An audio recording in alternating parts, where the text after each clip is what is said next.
తను ఆ యాపిల్ని తన ముక్కుతో ముట్టుకోగానే ఆ యాపిల్ మాయమైపోయింది. అరే, నువ్వు ఎందుకు ఇలా చేసావు? నువ్వు నాకు ఆ యాపిల్ పండు ఇవ్వనన్నావు కదా, అందుకే నేను దాన్ని మాయం చేశాను. అలా అంటూ చింకు అక్కడి నుండి వెళ్ళిపోయింది. ఉడత పాపం ఏడుస్తూ ఉండిపోయింది.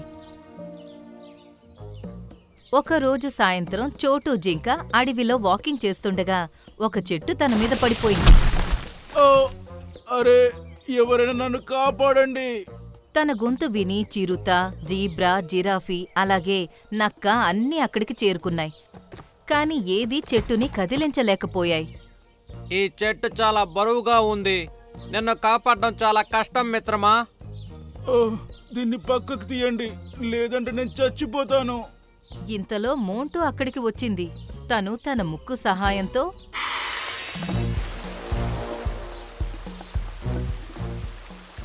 బోల్డన్ని నీళ్లను బయటకు వదిలింది.